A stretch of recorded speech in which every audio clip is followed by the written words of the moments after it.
안녕하십니까. KBS 기자 김효송입니다. 정창준 기자의 휴가로 2주간 제가 진행합니다. 어제 대통령실 인선이 이어서 발표됐습니다. 이르면 오늘 헌법재판관 후보자 2명이 발표될 예정이라고 합니다. 그리고 새 헌법재판관 후보군에 이재명 대통령 사건의 변호를 맡았던 이승엽 변호사가 포함되면서 야권에서는 이해충돌 아니냐 이런 비판이 나오고 있습니다.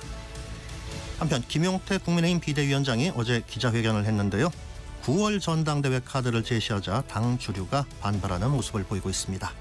오늘 의원총회가 고비가 될 것이라는 관측입니다. 관련 내용 국민의힘 우재준 의원과 이야기 나눠보겠습니다. 2부에는 품격 토론 준비되어 있습니다. 더불어민주당 홍익표 전 원내대표 그리고 국민의힘 김성태 전 원내대표와 함께합니다. 전격 시사는 유튜브로도 실시간 방송되고 있습니다. 6월 9일 월요일 전격 시사 시작하겠습니다.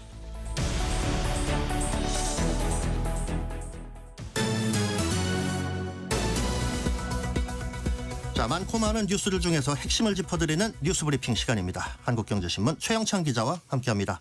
최 기자, 안녕하세요. 안녕하십니까. 자, 대통령실 관련 소식 먼저 알아보겠습니다. 이재명 대통령 비서실 수석비서관 인사가 어제 발표가 됐습니다. 그중에 정무수석이 또 주목이 됐었죠? 그렇습니다. 이재명 대통령실 정무수석으로 사선 출신인 우상호 전 의원을 임명했습니다. 우상호 신임 정무수석은 이 사선 국회의원 출신으로 민주당에서 원내대표와 비상대책위원장 등을 역임했습니다. 강훈식 비서실장은 우수석은 소통과 상생에 대한 확고한 철학을 지닌 분이고 오랜 의정 경험을 바탕으로 국정 전반에 대한 높은 이해와 합리성 그리고 뛰어난 정무 감각을 겸비한 인사라고 소개를 했습니다. 여야를 초월한 소통은 물론 국민 갈등을 해소하고 통합을 이끌 적임자라고 강조했는데요. 사실 우수석이 강 실장보다 선배여서 수락을 할지 관심이 모여졌는데 결국 직을 맡기로 했습니다. 네. 그리고 이 정무수석 못지않게 또 인선 전에 민정수석에 누가 갈 것인가 이것도 또 관심사였어요. 그렇습니다. 이제 오광수 변호사가 발탁이 됐습니다. 이제 오광수 신임 민정수석은 사법연수원 18기고요. 이재명 대통령과 사법연수원 동기입니다. 이 검찰 출신인데 대검 중수부 2과장, 중앙지검 특수 2부장, 대구지검장 등을 역임한 검찰 특수통 인사로 꼽힙니다. 오 수석은 검찰 출신으로 뛰어난 추진력과 인품을 두루 갖춰 검찰 안팎에서 두터운 신망을 받고 있다며 특히 이 대통령의 검찰개혁 철학을 깊이 이해하는 인사로 검찰개혁에 대한 대통령의 의지를 뒷받침할 것이라고 강훈식 실장이 이제 밝혔습니다. 오 수석 기용에 대해서 범여권에서 좀 우려가 계속 나왔었는데요. 강 실장은 이 대통령이 정치검찰의 가장 큰 피해자라면서 사법개혁은 법으로 하는 것이고 오 민정수석의 사법개혁 의지 역시 확인했다. 일부 우려하시는 분들이 걱정하는 일이 없도록 하겠다고 답을 했습니다. 홍보수통수석으로는 이규현 전 JTBC 고문이 임명됐습니다. 네, 이재명 대통령 취임한 지 며칠 되지 않았습니다만 이제 국제 외교 무대에 데뷔하게 됐습니다. 캐나다에서 열리는 G7 정상회의에 초청을 받았죠? 그렇습니다. 이재명 대통령의 정상외교 데뷔 문회가 바로 다음 주로 잡혔습니다. 현지 시각 15일에서 17일 열리는 G7 정상회의에 참석을 하는 건데요.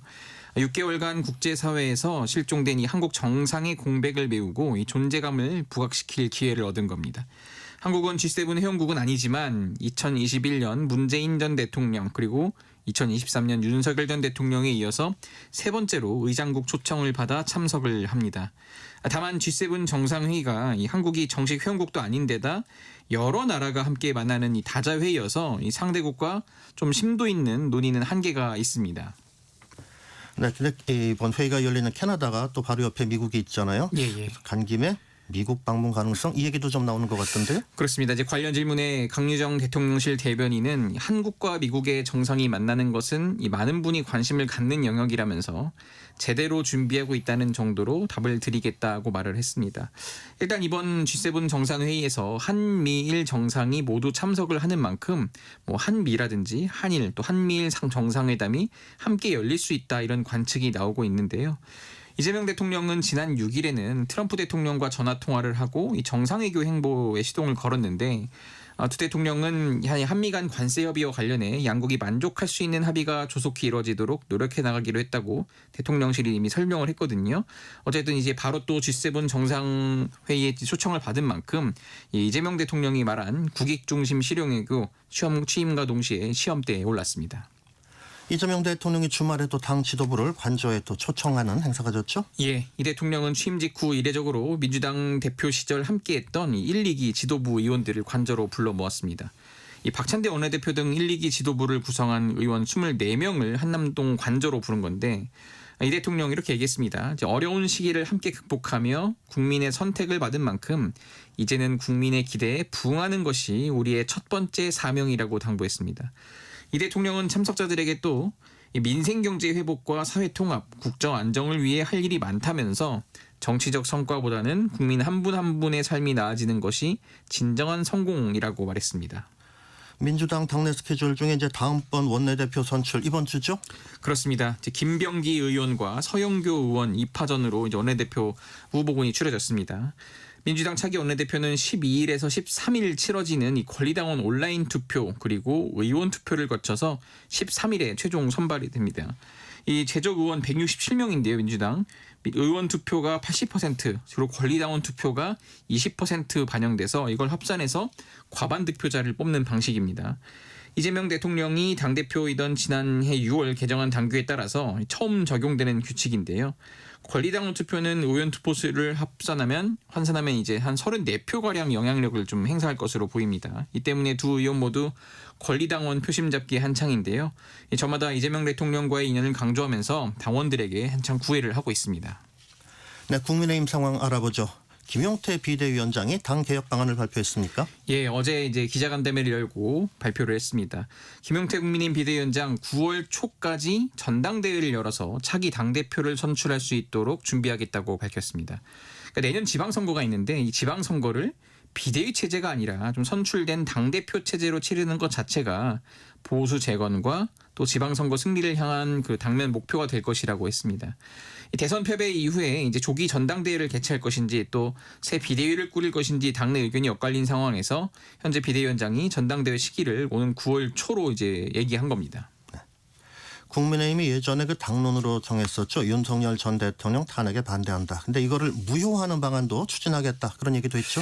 그렇습니다. 지금 국민의힘이 여전히 이 탄핵 찬성파와 반대파로 갈려서 당내 갈등이 좀 심한 상황입니다. 이제 김 비대위원장이 이를 근본적으로 풀어야 한다면서 당론으로 정했던 이 탄핵 반대를 좀 무효화하겠다는 겁니다.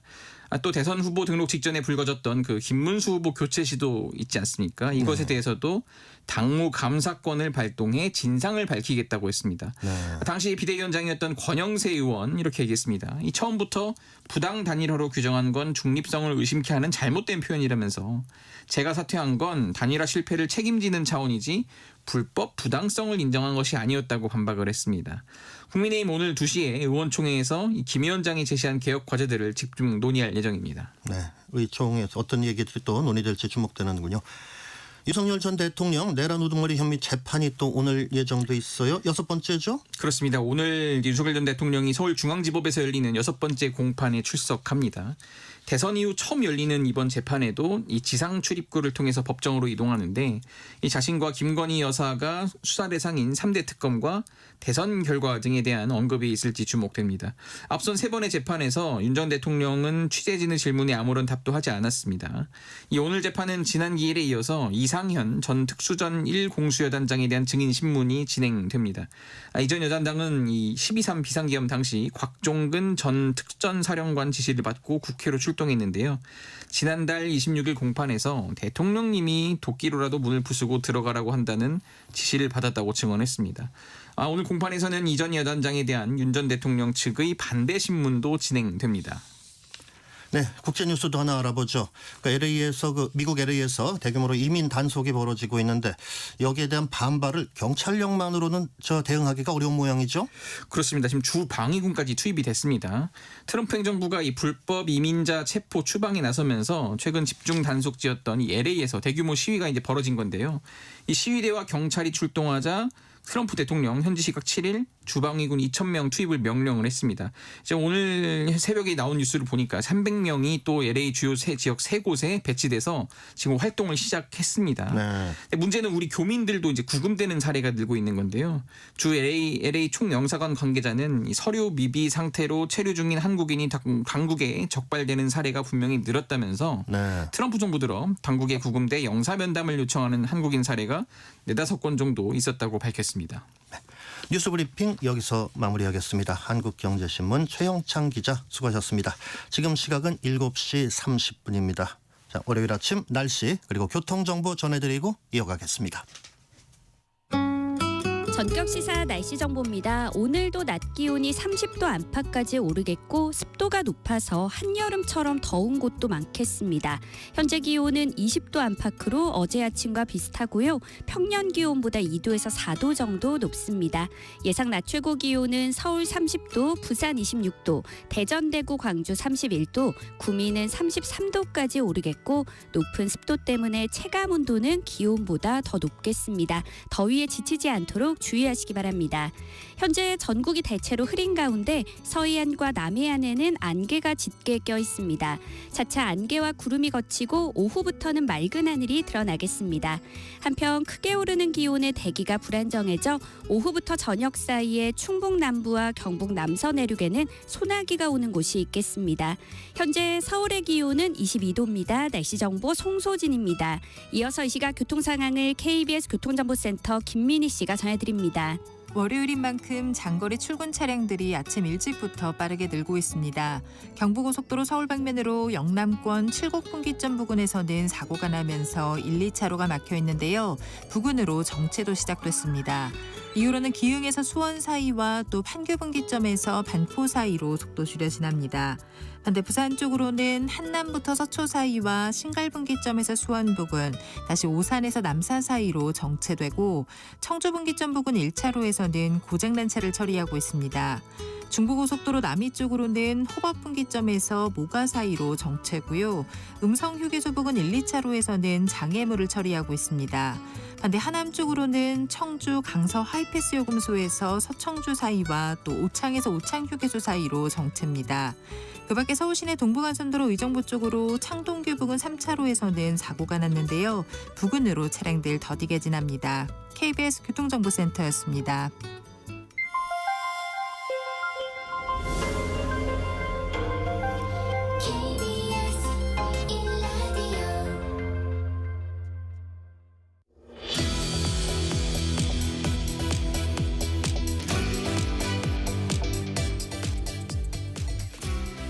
네, 전격 인터뷰 시간입니다. 오늘 국민의힘 우대준 의원과 함께합니다.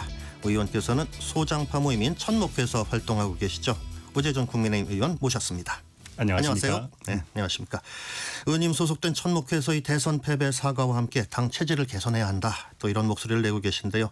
의원님께서는 지금 현재 당의 문제점 어떻게 진단하시는지 그리고 앞으로의 쇄신 방향 말씀해 주시죠.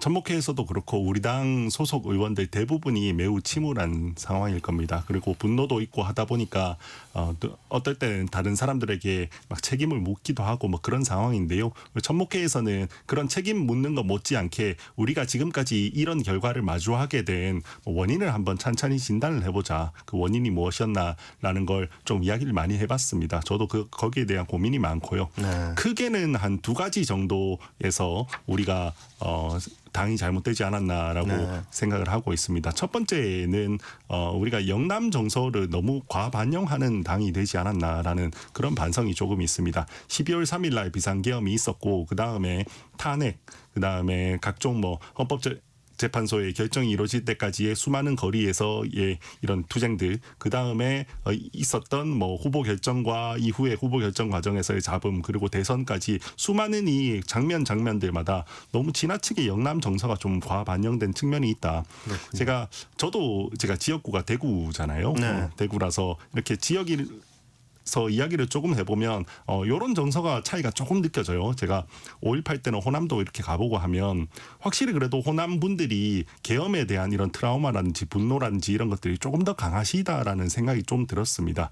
반대로 또 영남에서는 탄핵에 대한 공포라든지 이런 것들이 조금 더 강하다라는 지역적 그렇군요. 차이가 조금씩은 느껴졌습니다. 그런데 전국 정서를 보기보다는 조금 더 영남 정서를 과반영해서 모든 결정들을 해왔고 그런 것들이 오히려 어떻게 보면 대선 패배까지도 영향을 미친 거 아닌가라는 생각이 좀 있습니다. 그러면 왜 우리가 영남 정서를 좀 과반영하는 그런 결정들을 많이 하게 됐는가, 그 원인이 무엇인가라고 다시 들어갔을 때는 제일 큰 거는 아무래도 의원 구성 자체가 우리가 계속해서 악순환의 고리에 있는 거 아닌가라는 생각이 사실 좀 들었습니다. 이제 네. 아무래도 우리가 지난 총선을 패배하고 하다 보니까 영남 의원들이 뭐 대다수가 됐죠. 그다음에 이제 중진들도 대부분 영남 분들이 많으시고 많이 계시고. 그러다 네. 보니까 이분들이 아무래도 그 지역 정서를 조금 더 대변하는 그런 결정을 할 수밖에 없는 형태가 된 거 아닌가라는 이런 생각들이 좀 들었습니다. 그러니까 오히려 우리는 영남 정서를 과반영하게 되고 그러니까 반대로 다시 또 전국 정서랑은 조금 멀어지는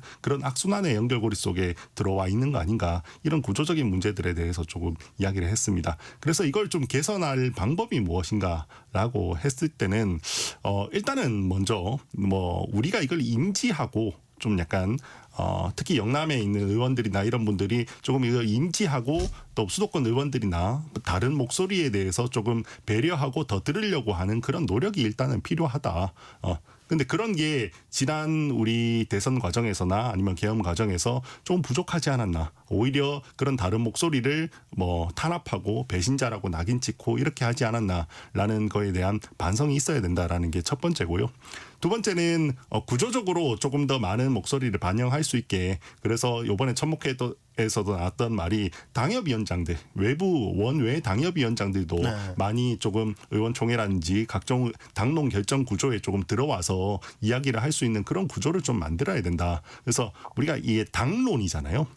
당론인데 그럼에도 불구하고 지금까지 당론은 의원들이 만들어 왔거든요. 원내 분들 목소리만 그렇죠. 많이 반영이 됐다는. 그러니까 원내 네. 의원들의 아무래도 목소리가 많이 반영되는 구조였는데 그러면 제가 처음에 말씀드린 것처럼 영남 의원들의 정서가 많이 반영된 당론이 결정될 수밖에 없거든요.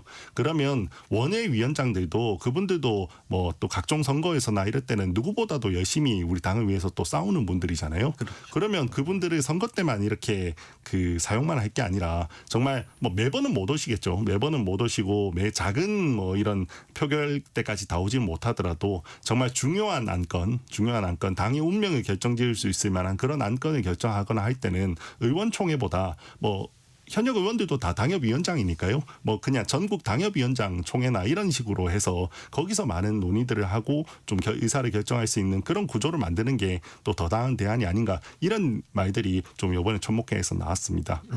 그리고 두 번째 이제 첫 번째 제가 지금 말씀드린 네. 요 영남 정서를 좀 과반영하는 당이 됐다라는 게 첫 번째 진단이었고요.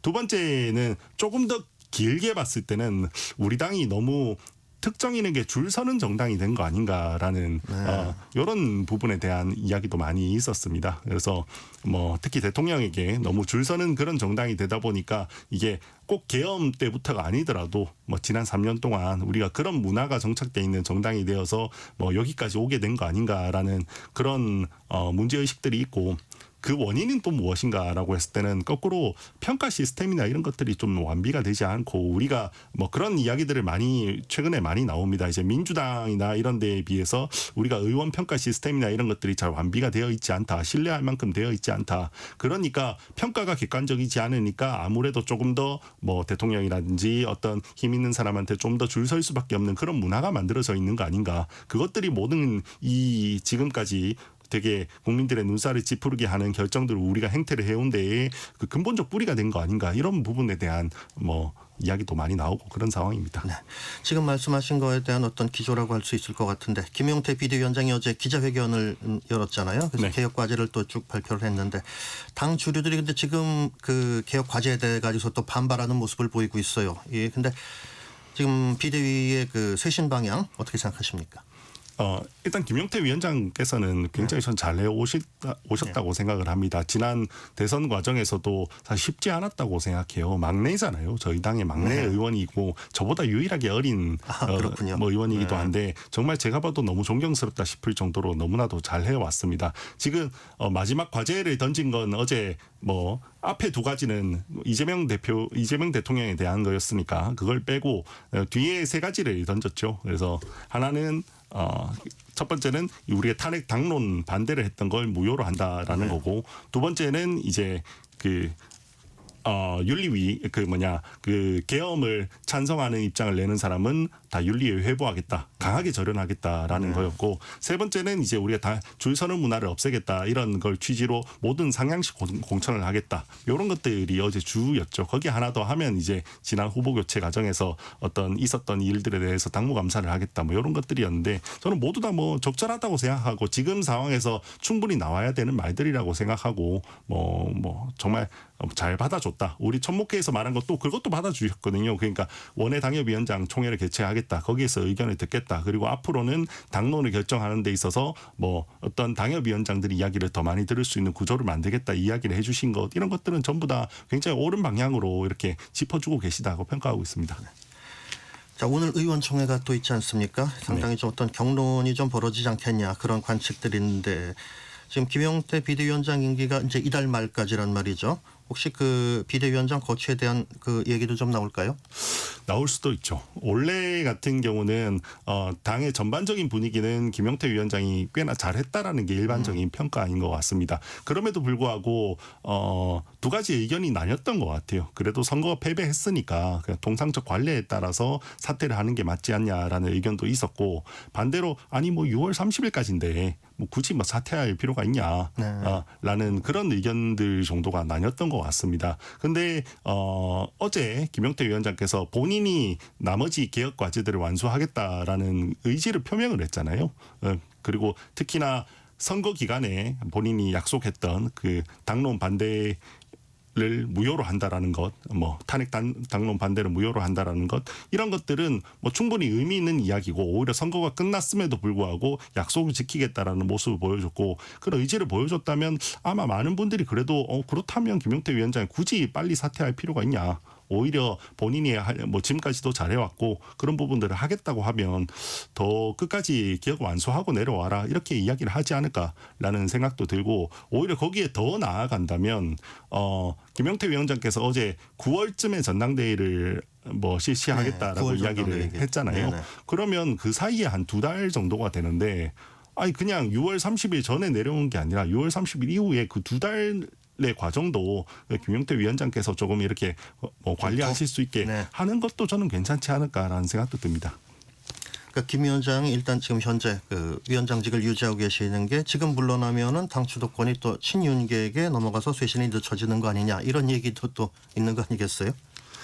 이걸 뭐 저는 엄청나게 당권 싸움이 있고 뭐 그런 분위기로 해석하지는 않습니다. 안에서 엄청 집단적으로 이렇게 과거 뭐 윤석열 대통령하고 좀 가까웠던 분들이 뭐 더 집단적으로 뭐 김용태 위원장을 공격하고 이런 분위기라고 보고 있지는 않습니다. 자, 아까 말씀대로면 6월 말로 이제 끝나는데 조금 더 임기를 더 연장하는 그런 방안도 한번 검토해 볼 필요가 있다. 네, 그런 그렇습니다. 말씀하신 거죠. 그런데 이제 여기에 대해서는 그 다른 쪽에서는 혁신형 비대위를 꾸리자, 그런 주장도 또 하는 분들이 있잖아요. 일단은 뭐 우리 지도부가 어떻게 되는지보다 더 모든 사람들의 공감대가 있는 건, 우리가 조금 반성도 하고 쇄신도 하고 당을 개혁해야 된다라는 그런 점에 대해서는 되게 공감대가 있습니다. 그는 다만 그 방식이 어떠한 방식이 더 유리한가에 대한 뭐 의견 차이인 것 같습니다. 일각에서는 지금 전당대회를 하거나 그렇게 되는 경우에는 오히려 이게 너무 당권 싸움이나 이렇게 흘러가서 그런 쇄신의 동력이 떨어질 수 있다라고 우려하시는 분도 있고요. 반대로 오히려 그렇게 뭐 정말 권위가 있는 당원들로부터 선출된 권위가 있는 지도부가 들어와야 이런 쇄신이나 이런 것들도 더 가능하고, 오히려 전당대회 과정을 통해서 이런 쇄신의 이야기가 더 많이 나올 수 있다라고 이야기하는 분들이 있습니다. 그래서 뭐 어느 방향에서든 뭐 적절하게 저는 쇄신이 되는 뭐 적절한 방향이 되는 그런 쪽이었으면 좋겠다고 생각하고 있습니다. 네. 네, 그럼 원내대표 선거 관련해서 한번 말씀 들어보도록 하겠습니다. 16일이죠. 그 원내대표 이제 후임 선출 요 부분이. 네, 차기 원내 지도부. 자, 필수적으로 요건 좀 갖춰야겠다. 어떻게 좀 보십니까? 우리 당에 지금 두 가지 과제라면, 하나는 당 쇄신이고요. 두 번째는 이재명 대통령과 민주당의 뭐 일정 부분 폭주를 막는 이런 견제하는 역할이 될 겁니다. 특히 가장 우려되는 건 이재명 정부가 들어오고 나서 사법부 장악이라고 의심될 수 있을 만한 그런 법안들이 계속해서 이렇게 통과가 될 여지가 있다고 보입니다. 뭐 대법관 증원이라든지 뭐 그런 문제들이 되겠죠. 당장 1호 법안으로 통과된 게 검사징계법이었잖아요. 네. 그런 부분에 있어서도 많은 국민들이 우려하고 계시고, 그렇다면 이런 부분에 있어서 우리가 선명하게 싸울 수 있는 그런 원내 지도부는 역할을 또 해줘야 한다고 생각하거든요. 그 역할을 잘할 수 있는 분이 들어오시면 좋겠다라는 생각은 사실 조금 있습니다. 다만 하나 제가 개인적 바람은 우리가 선명하게 싸우기 위해서 또한 반대로 우리가 공격당할 여지도 되게 적은 것도 저는 중요하다고 생각을 합니다. 네. 우리는 뭐 이재명 정부에서는 여전히 우리가 뭐 내란 세력이다 뭐 이런 식으로 여전히 그 프레임으로 공격을 많이 할 텐데요. 그런 거에 있어서 너무 많이 뭐 저는 당연히 우리 당에 저는 계엄을 옹호하거나 한 사람은 거의 없다고 생각합니다. 그럼에도 불구하고 뭐 탄핵 반대에 있어서 너무 이미지가 강한 분이거나 이런 분들이 혹시나 하시게 된다면 그런 조금 혹시나 민주당의 공격이나 이런 데 좀 취약할 수 있고, 그게 오히려 우리가 반대로 민주당의 폭주나 이런 것들을 지적하는데 뭐 장애가 될 수 있으니까 그런 부분들을 좀 고려해서 적절한 분이 선정되시면 좋겠다고 생각하고 있습니다. 민주당의 어떤 공격할 수 있는 빌미를 제공하는 그렇죠. 일은 피하고 싶다 그런 네. 말씀이시죠. 그럼 지금 원내대표 후보로 이제 거론되는 분들이 좀 계시지 않습니까? 어떻게 보십니까? 그러면 모두 훌륭한 분들이지만 제가 뭐 구체적으로 한 분 한 분을 말씀드리지는 않도록 하겠습니다. 네네 알겠습니다. 그리고 김문수 전 대선 후보 그리고 또 한동훈 전 대표 뭐 해서 당권 도전 그 이야기가 나오고 있는데 의원님은 그 어떻게 보고 계십니까? 뭐 당권에 대해서는 저는 아직 잘 모르겠어요. 이분들이 사실은 출마 의사가 있는지도 잘 확실하지 않은 거고요. 뭐 이게 보면 언론에서는 늘 그런 식으로 보는 걸 또 좋아하시는 것 같아요. 뭐 이분들이 모든 행보나 하는 것들이 무슨 어떤 이후에 어떤 권력에 대한 욕심이 있어서 이렇게 한다, 이걸 보길 되게 좋아하시는 것 같은데요. 그냥 표면상 말씀하시는 걸 보면 전부 다 당 쇄신에 대한 이야기를 더 많이 하고 계십니다. 김문수 전 장관님 같은 경우도 오히려 아주 강하게 자기는 당대표 생각이 없고 오히려 본인이 선거 과정을 겪으면서 느꼈던 우리 당의 부족한 점들, 개선해야 될 점들, 이런 것들을 이야기를 많이 하고 계시잖아요. 그리고 한동훈 대표님 같은 경우도 저 같은 경우는 제가 뭐 경선 때는 수행 단장도 했잖아요. 네. 뭐 그런 과정에서 당권에 대해서 이야기한 적이 거의 없으십니다. 아 그렇군요. 네. 김문수 전 대선 후보 같은 경우는 이제 요새 또 이제 그 행보를 보고서 아마 그런 관측들이 좀 나왔던 것 같습니다. 그 홍준표 그 전 후보죠. 이분 또 말씀도 좀 한번 해보죠. 지금 네. 국민의힘을 공격하는 글을 계속 올리고 계신데 예, 새로운 세력들이 모여서 대한민국의 미래를 만들어야 한다. 그런 표현도 좀 쓰셨어요. 자, 이걸 어떻게 해석을 좀 할 수 있을까요? 뭐 홍 시장님은 진짜 하와이에 가셔도 뭐 바로 곁에 있으신 분 같은데요. 홍 시장님 같은 경우는 말씀하시는 이런 당 쇄신에 대한 이야기는 일견은 뭐 저는 받아들일 부분이 있다고 생각하는데요. 근데 홍 시장님은 본인도 너무 이렇게 그때 처음에 경선 단계에서는 오히려 그 결탁을 해서 본인이 그 이득을 보려고 하셨잖아요. 그래서 지금 말씀하시는 이런 말의 순수성이나 진정성은 좀 의심을 받을 수밖에 없는 그런 상황인 것 같습니다. 네, 홍 전 시장께서는 이제 은퇴 선언도 하시고 했습니다만 국민의힘에 대해서만큼 이렇게 좀 날선 발언을 계속 이제 하고 계시는데 어떤 배경이 좀 뭐가 있다, 어떤 배경은 무엇인 것 같다, 그렇게 좀 생각이 좀 되시는 게 있습니까? 뭐 배경이라고 할 게 뭐가 있나 싶어요. 그냥 그분이 일단 은퇴하신다고 하셨으니까 그냥 하고 싶은 말씀 다 하신 거 아닐까요? 네, 네 알겠습니다. 네, 이재명 정부에 대해서 인선에 관련해서 또 말씀 한번 나눠보겠습니다. 자, 이재명 대통령 어제 그 총리 후보자로 김민석 의원 또 지명을 했고 어제 정무수석에 우상호 전 의원 또 민정수석 우광수 변호사 이렇게 쭉 이제 임명을 했습니다. 자, 이분들을 임명한 부분에 대해 인사에 대해서는 좀 어떻게 평가를 하십니까? 인사는 그래도 저도 제가 아주 정부 초반에 너무 특히 사람이 멀리서 볼 때는 또 모를 수 있기 때문에 제가 너무 이렇게 깊게 평가하려고 하진 않은데요. 전반적으로 이렇게 들어봤을 때는 그래도 무난하게 잘하고 계신다라는 평가가 일반적인 것 같습니다. 특히 우상호 정무수석 지명자 같은 경우에는 또 약간 비명계로 이렇게 분류되던 분인데 네. 이런 분들도 또 포용을 해서 이렇게 넓게 이야기를 들으려고 한다라는 건 좀 그래도 처음이지만 뭐 조금 높게 평가할 수 있는 그런 부분이 아닌가라는 생각이 듭니다. 그리고 지금 하마평에 오르는 분 중에 김경수 전 지사 같은 경우는 행안부 장관 그렇죠. 이런 이야기도 또 나오잖아요. 그런 부분도 조금 그래도 개파나 이런 것보다 조금 더 넓게 인재를 등용하려고 하는 이런 부분들은 높게 평가할 수 있는 부분이 아닌가라는 생각이 듭니다. 다만 그런 와중에 조금 우려되는 인사들이 조금씩 있어요. 특히 최근에 이야기가 나왔던 분들 중에는 헌법재판관 후보자로 뭐 이승엽 변호사죠. 네. 본인의 이재명 대통령의 직접 변호를 했던 이분이 지금 하마평에 올라 있는데 그러면 또 안 그래도 지금 우리가 지난 탄핵 과정에서 헌법재판관들의 뭐 어떤 정치적 성향이나 이런 부분에 있어서 많은 국민들이 우려를 하셨거든요. 정치적 편향성이 있는 거 아니냐. 그래서 공정한 판결이 되지 않을 수 있는 거 아니냐라는 우려가 있었는데 만약에 뭐 또 그런 우려를 더 뭐 가중하는 그런 인사가 되지 않았으면 하는 그런 바람은 좀 있습니다. 네. 오늘 뭐 최종 후보자 발표할 수도 있다고 하는데 네. 뭐 주목이 됩니다. 그리고 이 대통령에 대한 선거법 그 위반 관련해서 그 파기환송심 재판이 18일로 예정이 돼 있는데 여당에서는 이 재판은 그 중단해야 된다 그런 주장을 좀 펴고 있는데 어떤 의견을 갖고 계십니까? 당연히 뭐 재판은 계속 해야 된다고 생각을 합니다. 헌법상으로 또 그 현직 대통령에 대해서 재판 소추되지 않는다고 돼 있지 재판이 정지된다고 하는 그런 법은 없으니까요. 그러니까 당연히 공직선거법 재판은 진행이 되는 게 원칙적으로 맞고요. 많은 국민들께서도 제가 뭐 모 여론조사를 얼마 전에 보니까 많은 국민들께서도 또 그걸 바라시더라고요. 많은 바라시니까 이걸 정지하는 그런 형태가 되지 않았으면 좋겠습니다. 이것뿐만 아니라 이재명 대통령께서 성공한 대통령이 되는데 가장 중요한 것 중에 하나가 적어도 사법부에 대한 장악을 한다라는 그런 인상을 주지 않는 게 굉장히 중요할 겁니다. 지금 국민들께서 지금 압도적인 입법부 권력도 지금 민주당에게 주셨고 그다음에 대통령 자리까지도 지금 드린 거잖아요. 그러면 국민들께서 아마 굉장히 불안해하실 겁니다. 지금 너무 권력이 한쪽으로 집중되는 거 아닌가라는 부분을 굉장히 불안해하실 겁니다. 그러면 그 우려를 국민들의 우려를 불식시키는 방법이 적어도 사법부 독립에 대해서는 철저히 보장한다라는 그런 원칙을 보여주는 게 이재명 정부가 성공하는데 아주 중요한 부분이 될 거라고 생각합니다. 그래서 지금 최근에 이야기가 나오는 것들이 많이 있어요. 이거 뭐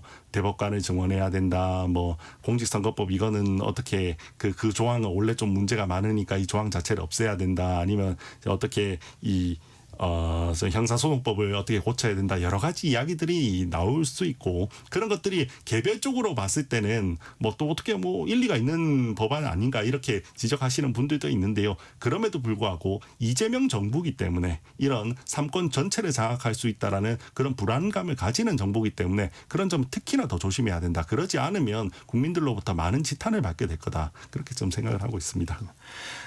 이와 관련해서 그 민주당에서 저번에 그 대법관 증언과 관련한 네. 그 법 개정 거기 추진을 하다가 요새 조금 이제 속도 조절을 하는 그런 모습을 좀 보이고 있는데 그래도 아무래도 이게 계속 이제 추진은 이제 할지 않겠냐 그런 관측들이 좀 높지 않습니까?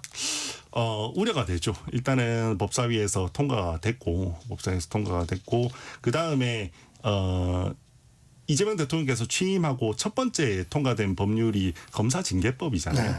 저는 그것도 참 아쉬웠던 게 그날 4가지 법률이 통과가 됐습니다. 하나가 검사징계법이었고 3가지가 특검법들이었습니다. 특검법들이죠. 네. 저는 순서라도 바꿨으면 싶었어요. 그래, 특검법이 먼저 하고 차라리 어차피 같은 날 표결하는데 4번으로 차라리 검사징계법을 통과하지라는 생각이 들었어요. 왜냐하면 상징적인 거잖아요. 이재명 정부에서 통과되는 1호 법률이 무엇인가라고 했을 때 1호 법률이 검사징계다라고 했을 때 국민들에게 주는 인상이나 이런 것들은 우리 정부가 앞으로 어떻게 해나가겠다라는 걸 이걸로 보여주는 상징 같은 존재였다고 저는 생각하거든요. 근데 그런 걸 경향으로 봤을 때는 국민들의 눈치를 보거나 이렇게 하는 것보다 오히려 본인들이 조금 수건으로 생각하고 있었던 뭐 이런 것들을 그냥 뭐 임기 초에 그냥 쭉 해버리지 않을까라는 우려가 많이 됩니다. 그런 맥락에서는 아마 대법관 증언법도 조만간에 통과를 시키려고 하지 않을까라는 우려가 좀 됩니다. 네.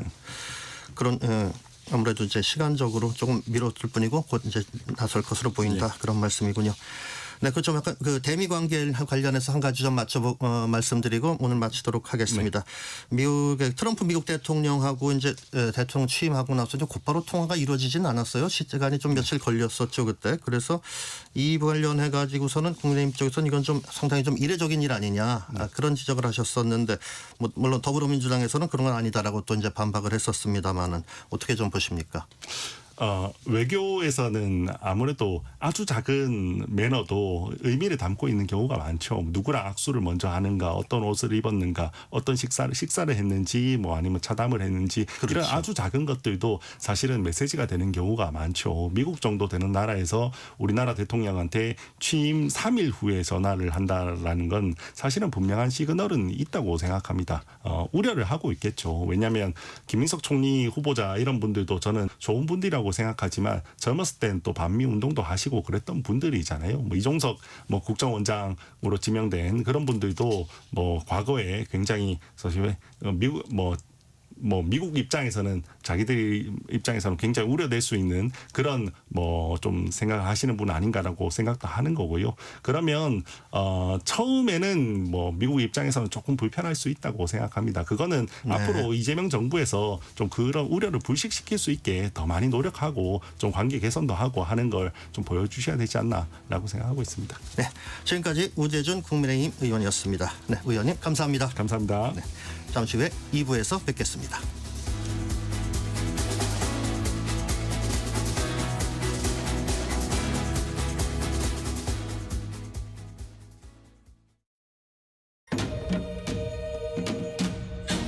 광복 80년 KBS 라디오 캠페인 밸류업 대한민국.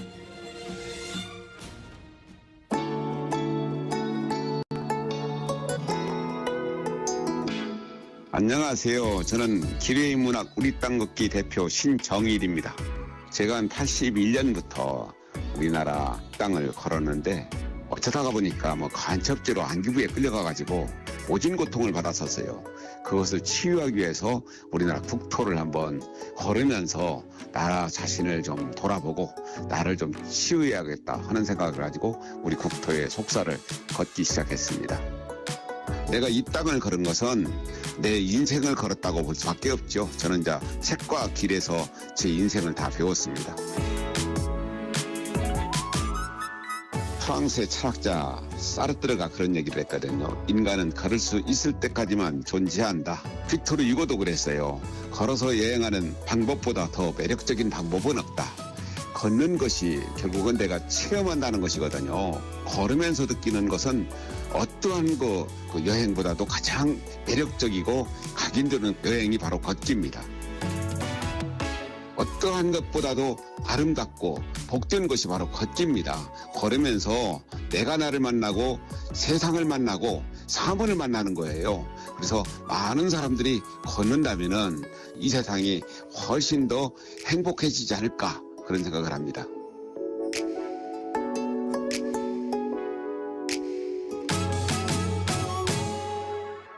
광복 80년 우리가 가야 할 길을 묻습니다. KBS 라디오 캠페인 밸류업 대한민국이었습니다.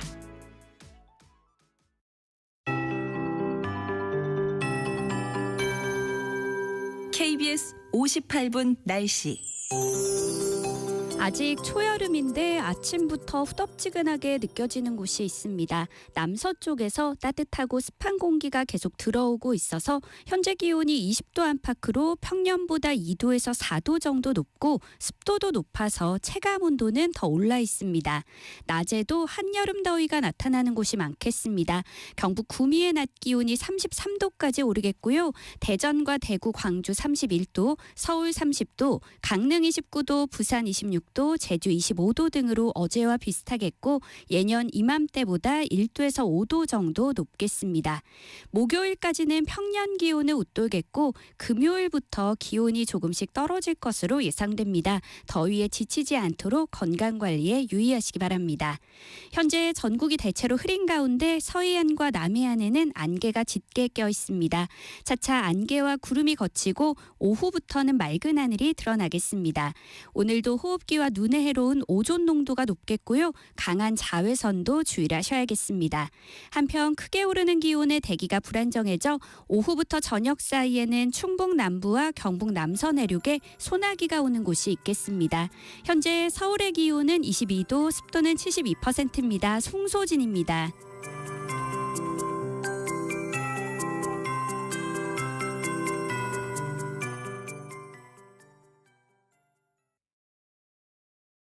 정성을 다하는 국민의 방송 KBS가 8시를 알려드립니다. AM 711kHz, FM 97.3MHz, KBS 1라디오입니다. HLKA.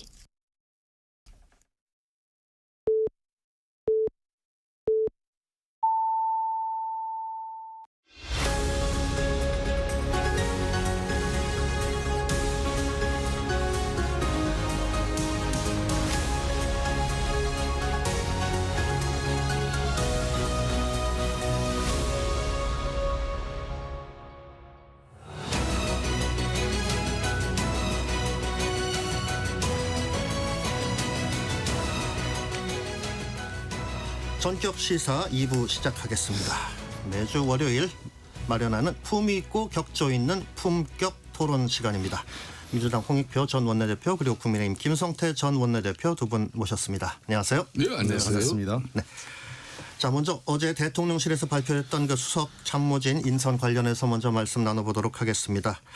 자, 우상호 전 민주당 의원이 이제 정무수석에 임명되는 등 발표가 있었는데, 자, 먼저 그 홍 전 대표님께 한번 여쭤보겠습니다. 이번 인사 키워드 어떻게 볼 수 있을까요? 이 청와대 참모진 중에서 굉장히 이제 전문성에 기초해서 인사를 한 것 같다 이렇게 보입니다.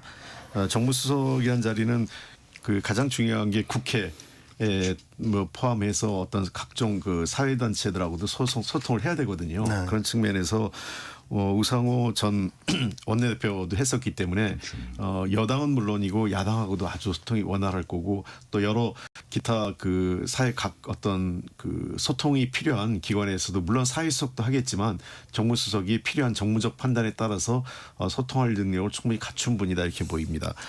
또 이규현 전 그 JTBC 고문인데요. 홍보소통수석을 맡았는데 오랫동안 언론계에 종사를 했습니다. 이번에 대선 과정에서 그 우리 그 민주당 캠프에 함께 했었고요. 이분이 탐사보다에 아주 전문성이 있습니다. 그런 측면에서 언론계를 제일 잘 이해하고 언론 소통할 수 있지 않을까 생각을 합니다. 홍보소통 수석은 가장 중요한 게 국민과의 소통이기 때문에 국민에게 청와대 이제 대통령실이죠. 대통령실의 어떤 업무나 또는 어떤 이런 내용들을 잘 알릴 수 있는 그런 역량을 가졌다고 생각을 하고 논란이 많았던 게 이제 민정수석이 오광수 변호사인데요. 네, 그렇죠. 특수통이고 뭐 그래서 지나치게 검찰 출신 특수통 또 윤석열 전 대통령과 또 연관성 등등을 이래서 다소 논란이 있었던 건 사실이지만 이분이 뭐 그 사실은 그런 걸 떠나서 한 번도 뭐 어떤 그 부적절한 것에 논란이 돼 본 적은 없던 것 같습니다. 연루된 적은 없었던 연루된 적은 없습니다. 그런 측면에서 저는 검찰에 대한 이해도 있고 그다음에 그립감도 좀 있다 이런 얘기가 이 법조계 내에서 있기 때문에 아마 그 검찰 개혁의 적임자로 대통령이 판단하신 것 같습니다. 그렇게 보시는군요. 네. 자, 김성태 전 원내대표님께서는 어제 그 대통령실 수석들 그 임명한 부분에 대해서는 어떻게 평하십니까? 대통령 취임하고 난 이후에 일주일 만에 전반적으로 국정 분야 그리고 또 대외교 안보 뭐 이런 부분에 대해서도 뭐 상당히 많은 준비가 있다 이런 생각이 드는 거죠. 뭐 캐나다에서 열릴 G7에도 이게 취임 10일 만에 사실상 갈 수 있느냐 그런 상당히 판단을 참 어려운 부분인데 이건 뭔가 본인이 그래도 뭐 국제 무대에서 빨리 대한민국의 국가의 불확실성도 제고됐고 내가 또 대통령으로서 그런 리더십이 확보됐다. 그러면서 이제 대한민국을 제대로 알리려고 하는 그런 의지도 강해요. 그런 측면에서 대통령을 이제 받쳐주는 가장 중요한 부분이 대통령실 인사가 아니겠습니까? 그렇죠. 뭐 저는 그런 측면에서 정치의 영역을 대단히 중요시했다. 특히 사선의 우상호 전 원내대표 같은 경우는 그다음에 이제 또 비대위원장도 하고 했지만은 그렇죠. 상당히 이 대화 타협을 중시하는 사람이에요. 그렇기 때문에 또 86도 운동권 세대 마탱으로서의 나름 또 민주주의와 또 사회랑 또 소통하는 어떤 그런 방식도 능한 사람이죠. 저는 그런 측면에서 앞으로 이재명 대통령이 이제 수많은 많은 정책적 변화를 가져갈 건데 이 정책이 정치를 이기는 경우는 잘 없거든요. 그러니까 정치를 대단히 소중히 여기고 그런 측면에서 여대 야소 이 전국을 잘 활용해서 그러기 위해서는 무조건 이제 대려 뭐 윤석열 대통령 때처럼 국회 입법 권력을 무조건 작동만 시키면 되는 건 아니거든요. 이제 이 통치 권력 가지고 거대 입법 권력이 작동되기 때문에 상당히 국민들로부터 큰 견제가 있을 수밖에 없습니다. 그런 측면에서 이 정책 영역 즉 소통을 위해서 노련한 한 우상호 전 원내대표를 기용했다는 것은 비서실장이 특히 이제 우상호 지금 현재 정부 수석보다 11살이나 어린 후배죠. 후배예요. 그렇죠. 그런데 이 부분이 저는 아무래도 제일 돋보이고 두 번째는 비서실장도 무난해요. 강훈식 의원이 아주 뭐 약간이지만은 그래도 소통도 잘하고 또 이렇게 상당히 스킨십이 좋아요. 친화력이 좋으니까. 그러니까 너무 이재명 대통령 그러면은 너무 뾰족하고 허리 많은 개딸들의 어떤 그런 또 뒷받침 속에서 극단성을 좀 유지할까 봐 걱정이잖아요. 저는 그런 측면에서 뭐 비실장도 괜찮고 또 검찰 뭐 자체적으로 민주당 내에 반대는 좀 있었지만은 오광수 이 지금 민정수석 같은 경우도 뭐 검찰에서 대체로 실력 조용하게 일처리 잘하는 사람은 인정된 사람이니까 의외로 뭐 지금 현재 대통령실 인사는 뭐 좀 뭐 상당히 안정적으로 진행되고 있다 이렇게 평가하고 싶습니다. 네, 두 분 지금 공통적으로 말씀을 해주셨는데 그 오광수 변호사를 그 민정수석에 발탁한 것과 관련해서 여권 내부에서도 좀 양론이 좀 있었지 않습니까? 그럼에도 불구하고 이재명 대통령은 또 이걸 정면 돌파한 거는 어떻게 좀 볼 수 있을까요? 우선은 뭐 민정수석은 참모입니다. 그러니까 결국은 대통령이 어떤 의지를 갖고 있느냐를 보자는 거지 민정수석이 그 어떤 뭐 키를 잡고 이리 끌고 가고 저리 끌고 가는 건 아니거든요. 그런 측면에서 뭐 민정수석 때문에 검찰개혁 동력이 약화될 것이다, 뭐 또 강화될 거다 이렇게 얘기하는 것 자체가 좀 넌센스라고 생각해요. 과거의 경력을 좀 바탕으로 그런 얘기가 나왔던 거죠. 그렇습니다. 그러니까 검찰 출신이라고 해서 막는다 그런 게 아니라 지금 현재 검찰개혁의 동력은 당으로부터 시작되는 거기 때문에 당에서 그렇게 어떤 검찰개혁을 역할을 할 때 가교 역할 그러니까 그 민정수석 같은 경우는 그런 그 당에서 일을 추진할 때 혹시라도 뭐 어떤 착오가 없거나 그럴 때 그 어떤 대통령이 판단하고 그 할 때 뭐 보좌해 주는 역할을 하는 거지 그 뭐 본인이 개혁을 끌고 가는 위치는 아니다 이런 측면에서 너무 그 과도한 기우가 아닐까 뭐 검찰 개혁을 막을 거다 저는 그렇게 보진 않습니다. 그리고 이분이 도리어 특수통을 오래 했었기 때문에 그 검찰 내에서 이번에 사실 이번 윤석열 정권의 핵심은 검찰 내 특수부거든요. 그래서 특수부와 관련돼서 어떻게 개혁을 할 건지 그리고 검경 수사권 분리 과정에서 그동안 어떤 논란이 됐던 부분들을 좀 더 그 슬기롭게 해결하는 데 있어서 저는 그 좋은 역할을 할 것으로 기대하고 있습니다. 네. 지금 김 전 원내대표님께서도 뭐 오광수 그 수석에 대해서는 뭐 긍정적으로 보셨던 거죠? 네, 그렇죠. 이제 상당히 이쪽이 이제 힘이 많이 실릴 거예요. 윤석열 전 대통령 같은 경우는 아예 민정수석을 없애버렸지 않습니까? 패단이 과거에 너무 컸기 때문에. 그러니까 수석 중에서도 왕수석 자리거든, 저기가. 그런데 이제 다시 이제 이재명 대통령께서는 또 뭐 이 민정수석의 지위나 또 할 일에 대해서 상당히 중히 여기는 것 같아요. 그럼 당장 인사검증도 윤석열 정부 같은 경우는 그걸 법무부 장관에 줘가지고 또 대통령실에서는 자기 핵심 비서관이 그걸 이제 챙겼단 말이에요. 그런데 여기는 지금 이제 앞으로 이제 오광수 이제 민정수석이 그걸 또 담당하게 되면서 검찰 개혁도 그런 거예요. 민주당 내 반대는 일부 있었지만 대려 검찰을 잘 아는 또 검사 출신이 또 검찰 뒤다 봄으로써 문재인 정부의 그런 검찰 개혁에 그땐 조국 전 법무부 장관을 통해서 그때 학자 출신을 통해서 하려고 했지만은 대려 검찰의 조직적 그 저항 대응에 막혀버렸잖아요, 그죠? 그런 걸 반면교사 삼은 것 같아요. 네, 그렇군요. 네.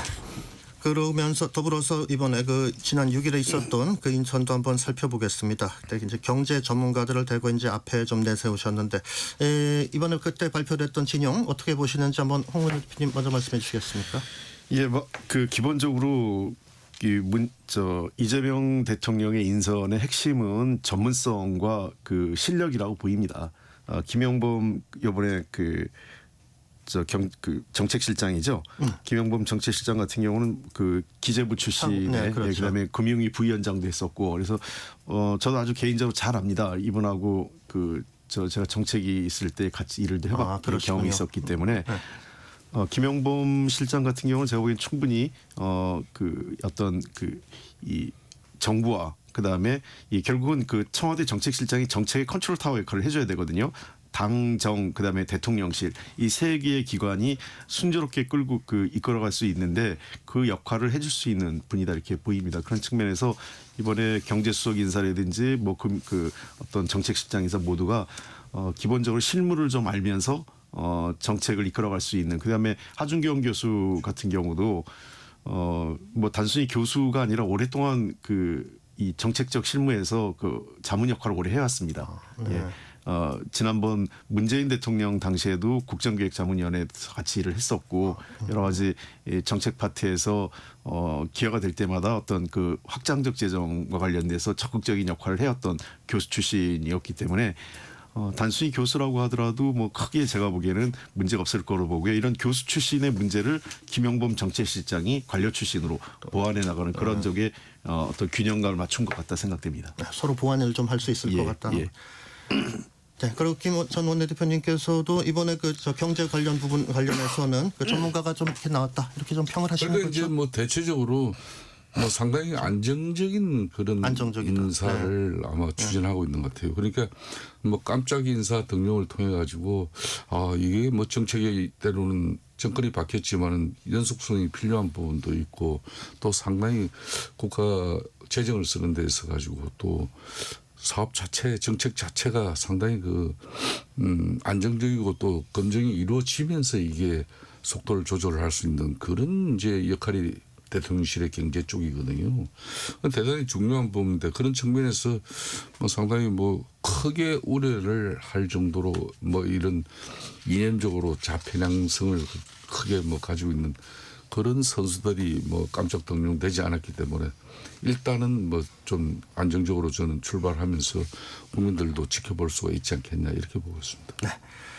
그리고 이재명 정부의 이제 첫 국무총리 후보로 지명된 김민석 후보자 인사청문 요청서가 이르면 이번 주에 또 국회에 제출될 것이라는 소식이 있는데 이건 먼저 김 전 원내대표님께 먼저 좀 여쭤볼게요. 야당에서는 지금 인사청문 어떻게 대응할 것으로 지금 보십니까? 뭐 인사 대응 청문회 지금 현재 뭐 대응하자마자 뭐 지금 현재 이재명 대통령 같은 경우는 참 뭐 국정 운영 쉽지 않게 시작할 수가 있는 그 기반이 너무 좋아요. 국회에 이제 여소야대 뭐 여대 야소지 않습니까? 그렇죠. 여대 야소도 이게 뭐 이만저만한 여대 야소가 아니기 때문에 뭐 지금 김민석 지금 이제 국무총리 내정자에 대한 국회 인사청문 동의 절차는 뭐 순탄하게 저는 진행될 걸로 보고 국민의 입장에서도 이제 18년 동안 이 김민석 이제 총리 내정자 같은 경우는 이제 정치 일선에서 이제 물론 현실 정치를 하지 않고 있는 가운데 18년 만에 복귀했기 때문에 그 사이에 이제 좀 뭐 아무래도 도덕적인 문제라든지 또 뭐 그동안 또 논란에도 대상이 된 그런 뭐 여러 가지 정책 발언 이런 부분에 대해서는 좀 뭐 검증을 야당의 뭐 잣대로 이렇게 들이대겠지만은 그래도 뭐 아까 얘기했지만은 뭐 절대적인 여대 야세 정도이기 때문에 저는 무난하게 빠르게 총리 인준은 이루어질 걸로 보고 있습니다. 네, 의석에서 일단 압도적인 우세를 바탕으로 하면 의미가 없어요. 뭐 지금. 네, 그렇군요. 이 부분에 그 총리 후보자 지명 임명과 관련해 가지고서는 홍 전 대표님께서도 뭐 별 염려는 안 하시는 편인가요? 예, 아마 이제 뭐 도덕성 검증을 당연히 야당으로서는 뭐 할 수밖에 없겠죠. 근데 일단은 현역 국회의원이라는 측면에서 벌써 이분이 이제 복귀한 지도 한 6년째 된 거 아니겠어요, 거의? 그래서 매년 국회의원 되면 자동적으로 재산 신고를 합니다. 재산 신고 내역이 제가 보기엔 재산이 이렇게 많지 않은 것으로 알고 있어요. 그러니까 이렇게 논란이 될 만한 뭐 그 재산 형성 과정, 예를 들면 재산이 많으면 아무래도 형성 과정이 이러저런 논란이 있을 텐데 이분이 재산 자체가 그렇게 많지 않은 것으로 제가 알고 있고 그다음에 그러니까 논란거리가 상당히 적은 거죠. 그리고 뭐 비교적 그 과거에 이제 아마 주로 문제 삼을 쓴 게 과거의 어떤 뭐 위법 행위와 관련되니까 그러나 그것은 뭐 지난번 본인이 정치적 그 관련된 법적인 문제를 다 책임을 졌고 그로 인해서 한 10년 넘게 정치권에서도 떠나서 있었던 거기 때문에 뭐 그런 문제를 집중적으로 물고 늘어질 거예요. 야당 입장에서는. 그러나 크게 제가 보기에는 그것 자체가 이미 다 확인된 사실이고 그걸 알고 국회의원까지 당선된 경우이기 때문에 새삼스럽게 총리로서의 어떤 도덕성 시비에 크게 문제가 될 것은 아니라고 생각합니다. 다만 이제 일부 그동안 이제 강성 발언들 아무래도 수석 최고위원을 맡고 있으면서 대야 공세 당시 이제 그 여당 공세죠. 윤석열 정부하고 싸움하는데 앞장서 왔기 때문에 그런 감정적 앙금이 국민의힘 쪽엔 좀 있을 거예요. 그래서 그런 공격을 하겠지만 김성태 대표님 말씀처럼 크게 인선 과정에는 큰 지장을 주지 않지 않겠느냐 생각을 합니다. 네, 절차적으로는 뭐 예. 이렇게 뭐 탈 없이 진행이 될 것 같다는 말씀이군요. 자, 이재명 대통령 형사 재판과 관련해서 한번 좀 말씀 나눠보도록 하겠습니다. 대선으로 인해서 이제 좀 그 미뤄졌었던 게 일단 18일에 먼저 예정돼 있는 게 있고 또 대장동 재판도 24일인가 그렇죠. 그래서 지금 그 일단 여당 쪽에서는 자 대통령에 대한 그 불소추 이 부분은 기소뿐만 아니라 재판에도 적용이 돼야 된다. 그런 입장이신 거죠? 예, 그렇습니다. 그러니까 대통령은 외환이나 내란죄 외에는 소추 형사 소추가 제한되기 때문에 면제되는 거죠. 그런 측면에서 저희는 당연히 그 소추가 면제된다는 거에는 그 기소는 물론이고 지금 진행되는 재판도 포함된다 이런 의미에서 형사소송법 그 절차 관련된 이번에 그 개정안을 내는 것은 법 개정을 헌법 84조의 내용을 반영해서 좀 더 구체화해서 그 법을 개정하는 것이다 이렇게 보입니다. 지금 자 그러면 김성태 전 원내대표님 그럼 이 부분 관련해서 그 불소추에 대한 어떤 해석 그리고 또 민주당에서 지금 추진하는 관련 법 개정 관련해서는 지금 어떻게 보십니까? 그러니까 이재명 지금 대통령께서 이제 대통령 취임 이후에 내란 특검이라든지 해병대 최상병 특검 그리고 이제 김건희 여사 특검 뭐 이런 부분은 지금 이제 국회에서 민주당 주도로 신속하게 특검 법안을 통과를 시켰잖아요.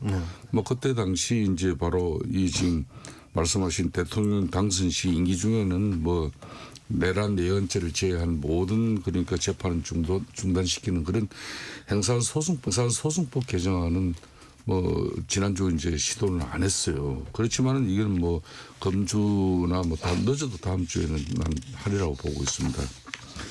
그러니까 특히 또 형사소송뿐만 아니라 공직선거법 그러니까 허위사실 공표죄 중에서 행위를 갖다가 구성요건에서 제외시킴으로써 이미 대법에서 유죄 취지 판단으로 이렇게 서울 고등법으로 파기환송시킨 그 법원에 대해서도 6월 18일 날 지금 기일이 이미 잡혀 있잖아요. 그렇죠.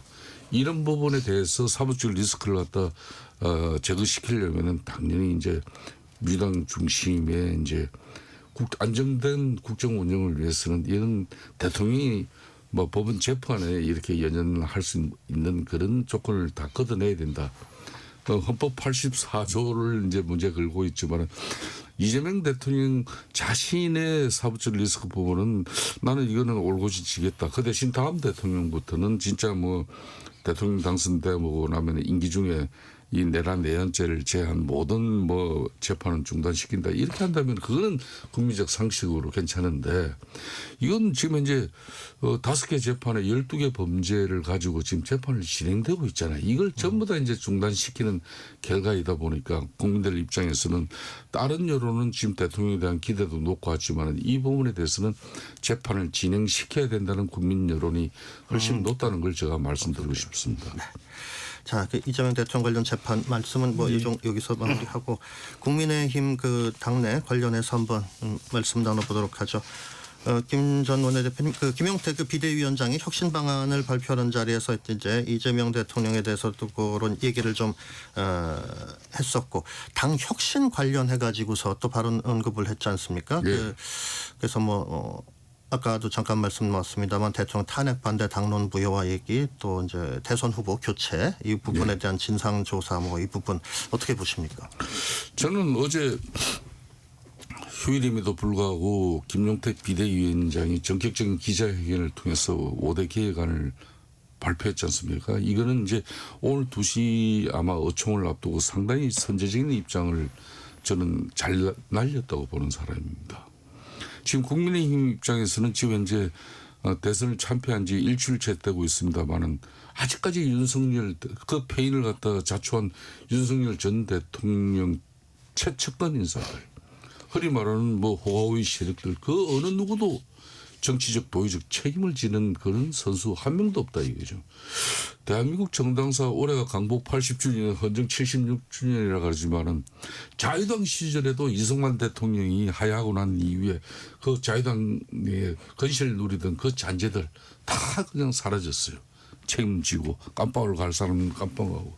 그런데 윤석열 대통령 입장에서는 이렇게 큰 가오를 저지르고 또 보수 이 자체가 괴멸될 정도로 이런 절체절명의 위기를 맞이했는데도 불구하고 어느 누구 하나 책임지지 않는 그런 정치 세력들이 있다 그러면 이거는 이제 단죄가 이루어져야 되죠. 제일 중요한 것은 자정 노력으로서 자신들이 패죽을 선언하고 정치적 책임을 지는 건데 제가 볼 때는 그럴 친구가 한 명도 없어요. 그렇기 때문에 김용태 비대위원장의 이 5대 계획안은 이제 보수를 살리기 위한 그런 처절한 몸부림이 청년 이제 비대위원장을 통해서 시작됐다. 그러니까 저는 가장 핵심적인 점이 13 비상계엄을 그 탄핵 반대 그 당론을 갖다 그걸 무효화시키겠다. 그건 대단히 저는 잘했다고 봐요. 거기서부터 우리가 진정한 국민들에게 잘못된 거는 잘못된 걸로 우리가 수용하면서 새로운 쇄신과 변화를 통해서 국민들에게 새로 서는 그런 정당의 모습이 돼야 되는데 그건 당연히 이제 무효화시켜야 되는 거고 또 지난번 또 후보 단일화 과정에서 정당 민주주의를 말살시킨 그런 참 볼상사나운 행위에 대해서도 철저한 진상 규명을 통해 가지고 그는 단죄가 이루어져야 될 부분이죠. 지금 그래서 뭐 조기 전당대회를 하자 아니면 비대위 체제를 유지하자 뭐 그런 또 의견들이 또 갈리고 있는데 김 위원장 결정은 긍정적으로 지금 보시는 건가요? 저는 이제 뭐 9월 초 정도면은 그래도 전당대회 준비를 통해 가지고 새로운 전당대회를 통해서 새로운 리더십이 우리 보수가 새롭게 국민들에게 신뢰를 확보할 수 있는 그런 변화와 쇄신, 자정 노력 그렇게 해가지고 내년 6월 지방선거를 대비를 해야 되는 것이지 지금처럼 뭐 자신들 우리들끼리 대충 반성하고 대충 국민들에게 사죄하고 그렇게 다시 보수가 대한민국 뭐 이 사회의 한 축으로서 이렇게 설 수 있다. 이건 저는 있을 수 없다고 봅니다. 그렇기 때문에 김용태 비대위원장의 그 5대 핵심 계획안은 아주 기본 중에 기본입니다. 네. 이 정도는 해야 되죠. 네. 자, 그럼 홍 전 대표님 지금 저 국민의힘 안에서 이제 그 비대위를 중심으로 벌어지고 있는 지금 진행되고 있는 이런 그 개혁 방안들 지금 어떻게 지금 보고 계십니까? 뭐 불가피한 진통이라고 보는데요. 우선은 이 비대위원장을 맡고 있는 김용태 비대위원장이 6월 말까지 임기예요. 그렇죠. 법적으로 이달 말. 당원 당규상에 따르면 그렇기 때문에 9월 전당대회를 얘기했지 않습니까? 그러려면 그렇죠. 그 기간을 어떻게 할 거냐? 김용태 비대위원장을 한 번 더 재심을 할 건지 아니면 다른 비대위원장을 할 건지 문제가 아마 결론이 빨리 나야 될 거예요. 이런 문제들이 그래야만 김용태 비대위원장이 힘이 실리든가 아니면 새로운 총의를 모은 새로운 비대위원장이 나와서 이걸 끌고 가는데 이번 김용태 비대위원장이 내건 그 큰 방향의 큰 줄기가 세 가지잖아요. 전당대회 9월에 하는 거. 즉 비대위 체제로 내년 지방선거를 치르지 않겠다. 새로운 지도부가 구성돼서 지방선거를 치르겠다는 것은 기본적으로 맞는 얘기라고 생각을 해요. 선출된 권력을 통해서 후보 공천들을 해야지 또다시 선출되지 않은 권력이 당내 권력이 지방선거에 공천을 한다는 것은 있을 수 없는 일이기 때문에 이 측면은 뭐 굉장히 잘했다 이렇게 보고요. 두 번째 탄핵 반대 당론을 이제 무효화하겠다는 건데 이것도 반드시 필요하죠. 결국 윤석열 전 대통령과 어떻게 관계를 확실하게 정리해내느냐가 개혁의 시금석이라고 생각을 합니다. 그런 측면에서 이 문제를 또다시 이 반대에 막혀가지고 통과를 못한다면 저는 계속 국민의힘이 답이 없다고 봐요. 그러다 보니까 지난번에 그 3개 특검법안 있지 않습니까? 국회에서 통과된 네. 특검법에 대해서 또 반대를 한 거 아니겠어요? 사실은 3개 특검법을 도리어 국민의 입장에서는 반대 당론은 무효화시켰었어야 되는 건데 여전히 탄핵 반대 입장을 갖고 있다 보니까 거기에 지금 종속돼 있는 다른 입장들이 지금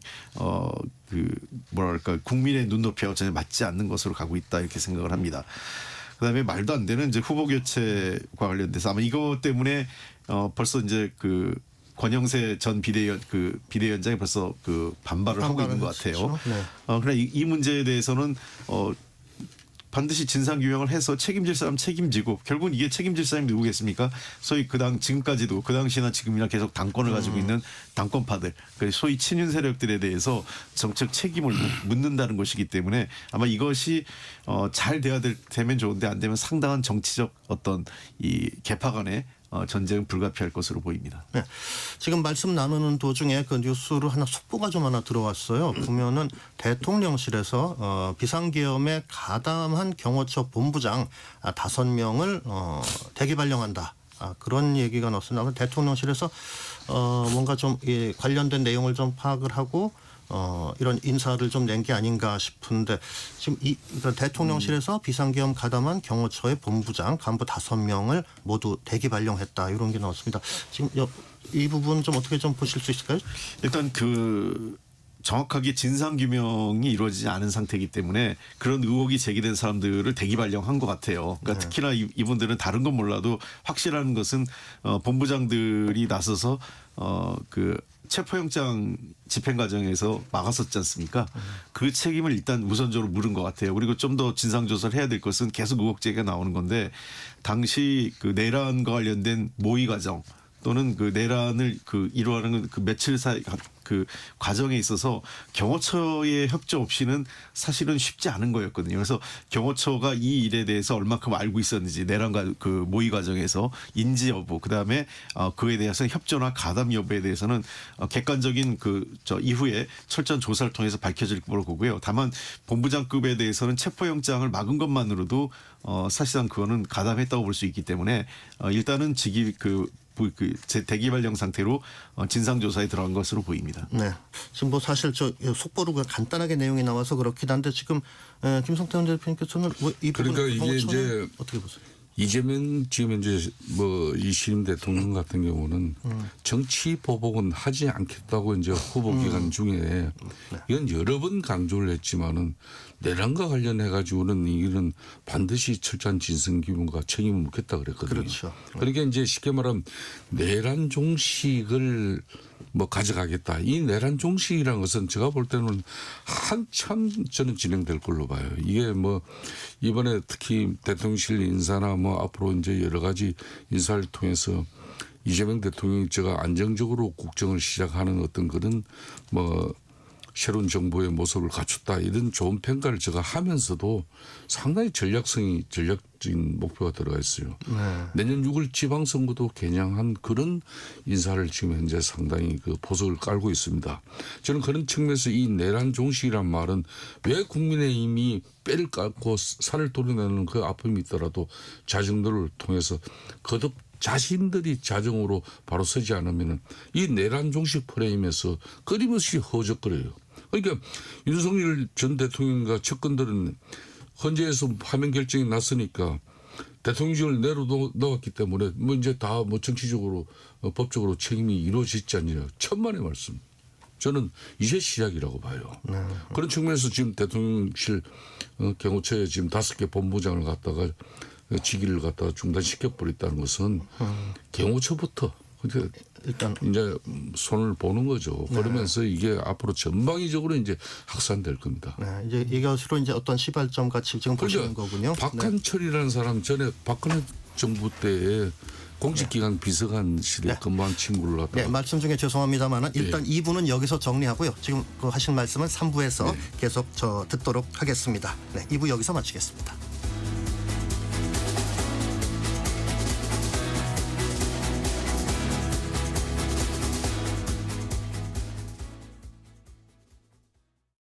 잠시 후 8시 반부터 일부 지역국에서는 해당 지역 방송을 보내드립니다. 워렌 버핏은 가치 투자, 필립 피셔는 성장주 투자, 피터 린치는 장기 투자. 방법은 달라도 목표는 하나. 성기영의 경제쇼가 성공의 길로 안내합니다. 깊이 있게, 명쾌하게, 지금 이 시대 경제에 관한 모든 것을 알려드립니다. 평일 오후 4시 5분 성기영의 경제쇼와 함께하십시오.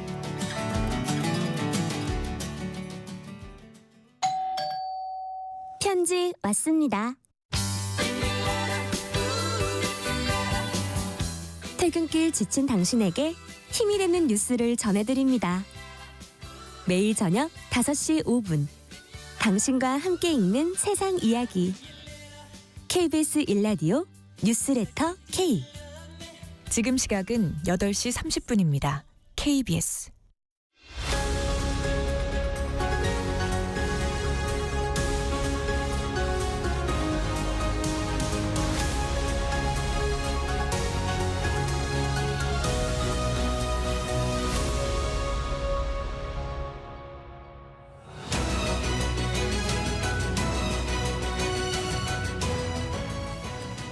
네, 전격 시사 3부 시작하겠습니다. 지금 이 시간은 그 품격 토론 계속 이어가고 있습니다.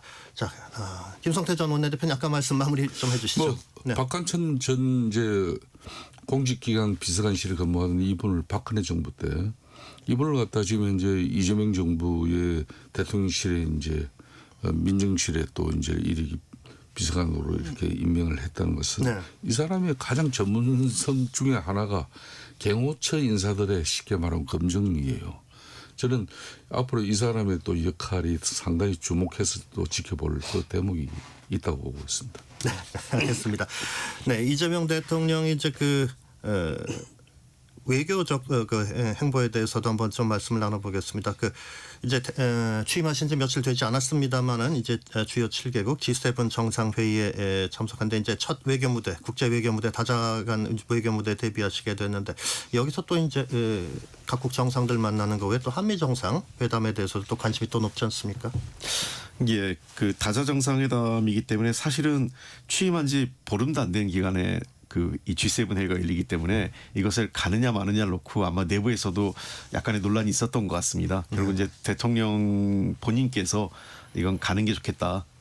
그 한미 정상회담도 한미 간의 정상도 만남이 좀 필요하고 아마 이 자리에 가서 만난다 하더라도 한미 정상 간의 본격적인 회담은 못 될 거예요. 왜냐하면 다자회담에서 정상회담은 기껏해야 뭐 1시간 채 안 되는 그러니까 상견례 비슷한 인사기 때문에 뭐 관세 문제라든지 주한미군 문제를 비롯한 한미 동맹 전반에 대해서 포괄적인 심도 있는 대화는 어려운 상황. 그러니까 그야말로 상견례 차원에서 만남이 이루어질 것으로 보고 다른 주요국 G7의 그 정상들과도 그런 만남이 있을 텐데 저희가 이제 걱정하는 것은 이 자리가 우리가 정식 멤버십이 아니거든요. 그렇죠. 초청자, 그러니까 일종의 이제 옵저버 자격으로 가는 거기 때문에 사실은 조금 데뷔전을 이런 그 멤버십이 아닌 옵저버 자격으로 가는 것에 대해서 부담도 있어요.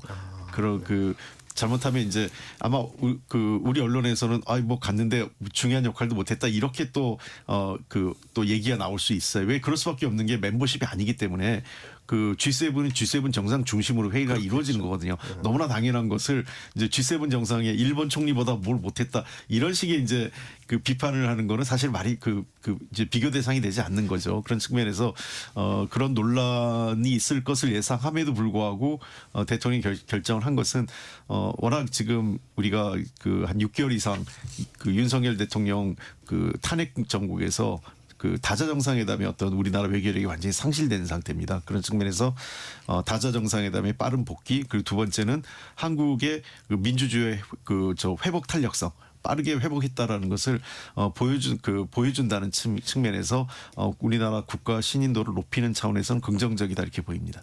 네. 아무튼 그러니까 뭐 다른 그 G7 정식 멤버하고 뭐 수평 비교하는 건 좀 곤란합니다. 맞습니다. 그거는 다 너무나 당연한 거죠. 네. 예. 자 그럼 김 전 대표님 지금 그래도 이제 저는 상당히 뭐 정치적으로 이 G7 네. 대통령 취임 10일 만에 대통령실 아직 인선도 제대로 되지 않은 그 시점에 그 마당에 이걸 굳이 아무리 이제 이 다자간 애교 무대지만은 이재명 대통령 입장에서는 안 가도 국제사회에서 왜 안 왔냐. 한국 너들 G7 이 뭐 회의에 옵저버자기지만은 너 안 오면 너네들 앞으로 국가의 지위가 더 안 좋아질 건데 이런 부담은 없거든요. 그럼에도 가는 이유가 분명히 있을 거예요.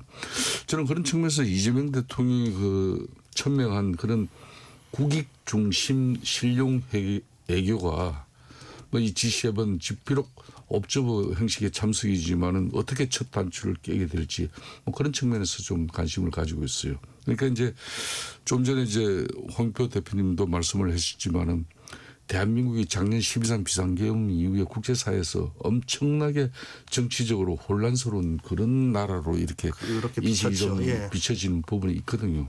저는 이재명 대통령이 거기를 참석한다는 것은 대한민국의 국가의 불확실성이 이렇게 완전히 제거됐다.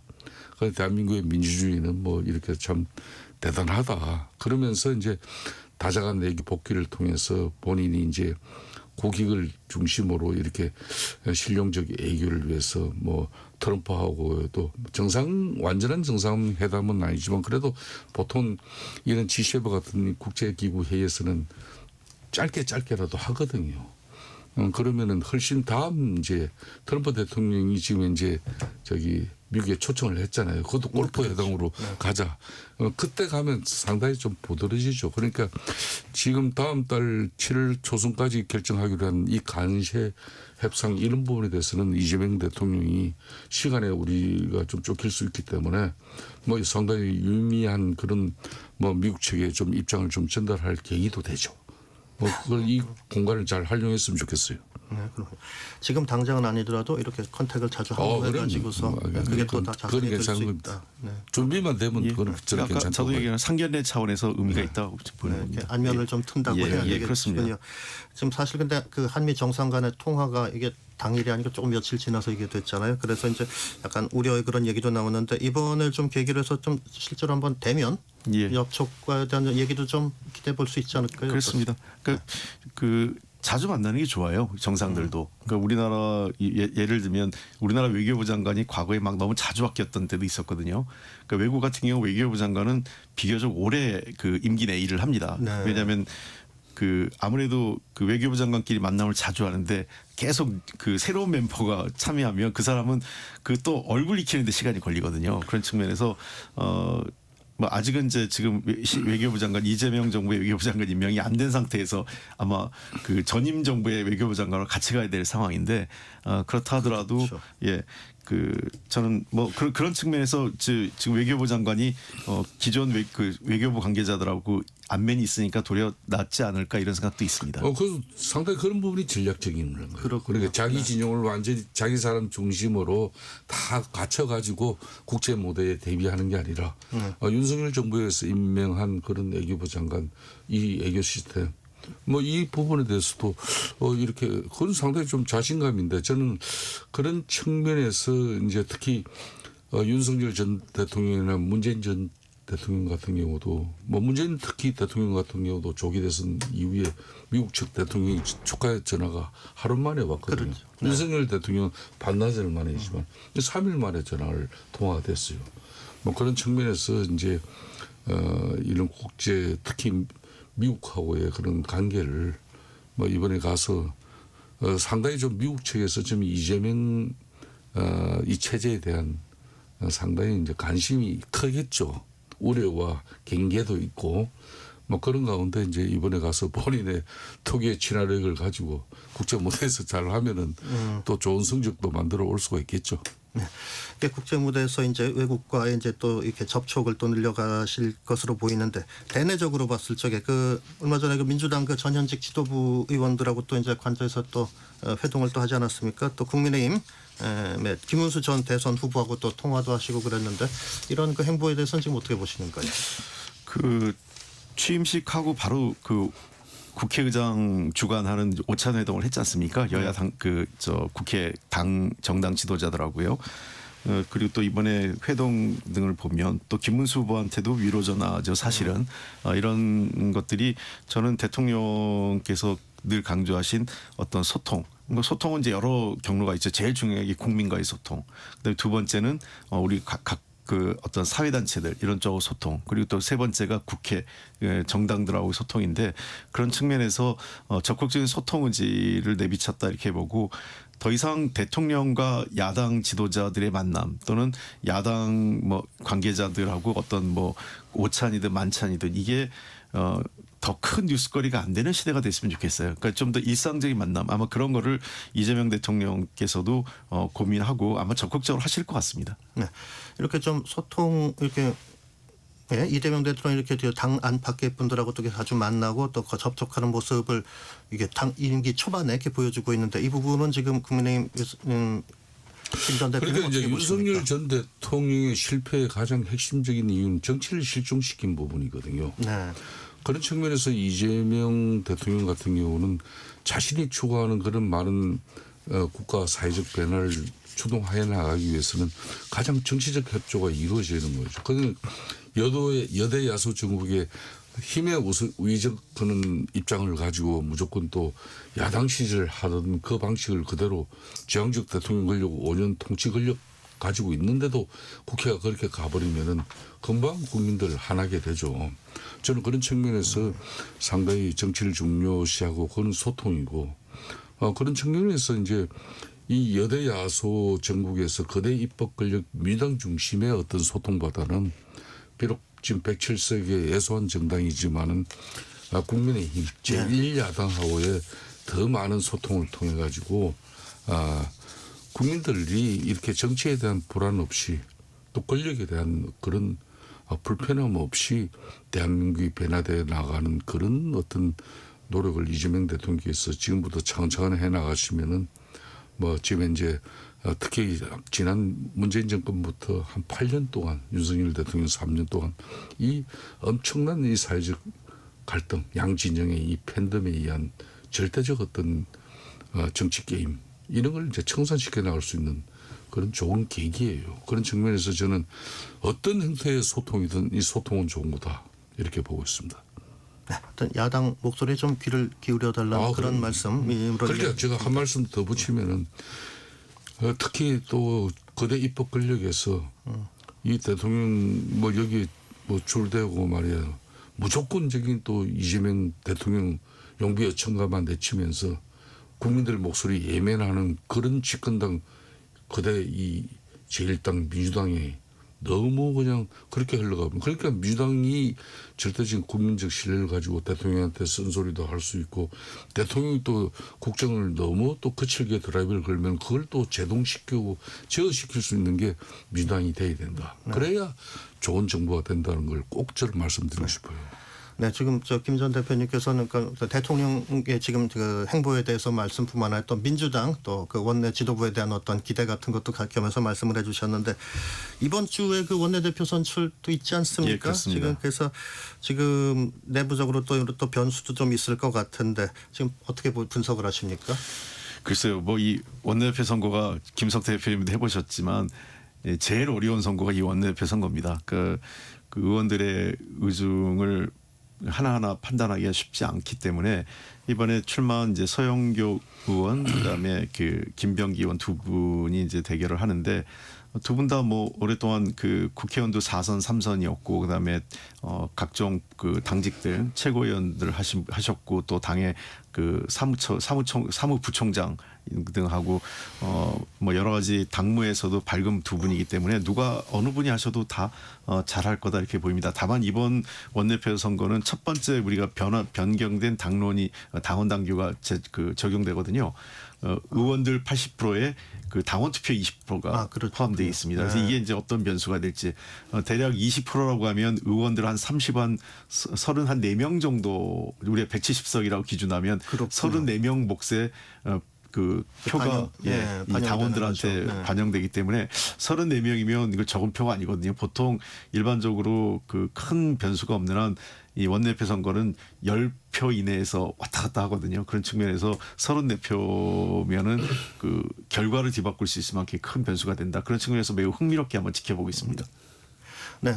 국민의힘에서도 또 조금 며칠 시차를 두고서 또 이제 새 원내대표인데 선출에 들어가지 않습니까? 좋은 분들 서로 좀 만났으면 좋겠네요. 네. 국민의힘도 16일 날 이제 원내대표 선출을 이미 공고해 놓고 있죠. 그런 측면에서 이제 국민의힘 같은 경우는 작년 심산 비상계엄에 정치적 책임을 져야 되는 그런 집단입니다. 그런 만큼 당이 혁신하고 변화할 수 있는 그런 쇄신의 어떤 입장을 명확하게 가지고 있는 그런 원내 사령탑이 선출돼서만 그런 바람이 있고, 저는 그런 측면에서 앞에 계신 우리 홍표 원내대표, 사실상 이재명 대표가 당대표 할 때 같이 원내대표를 하신 거예요. 네, 인연이 있죠. 네. 그때 개딸 이분들이 엄청난 강성 드라이브를 걸 때 그때 홍표 원내대표는 원내 사령탑이지만 그걸 좀 이렇게 탑다운 시키면서 또 여야 간의 균형도 갖추려고 하는 그런 노력, 저는 그때 상당히 돋보였거든요. 네.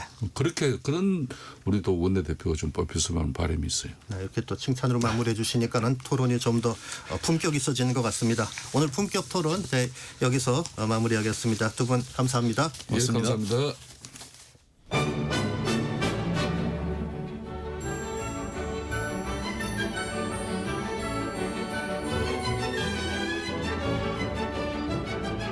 KBS 1라디오 정통 시사 프로그램 정격 시사. 정치자의 눈으로 질문하겠습니다. 공정의 가치를 추구합니다. 꼭 필요한 정보를 담겠습니다. 월요일부터 금요일까지 아침 7시 20분에 찾아옵니다.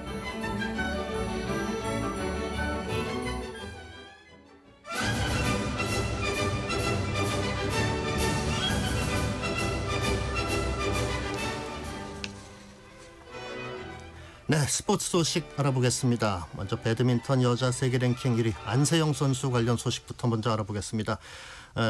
승리했는데 그냥 이긴 것도 아니고 아주 극적인 역전승을 거뒀다고 합니다. 자, 인도네시아 오픈에서 정상에 올랐다는 이 소식, 스포츠로 활기차게 한 주여는 스포츠 먼데이. 자, 김한수 기자와 함께합니다. 자, 김 기자, 안세영 선수의 그 역전승 먼저 전해주시죠.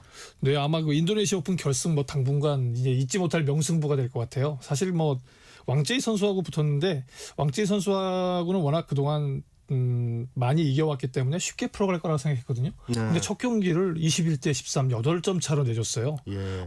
두 번째 경기도 시작하는데 너무 풀리지 않았고, 근데 17대 9, 또 8점까지 주셔서 우리 흔히 이제 패색이 짙다, 패색의 이제 그림자가 드리운다. 그렇죠. 이런 상황이었거든요.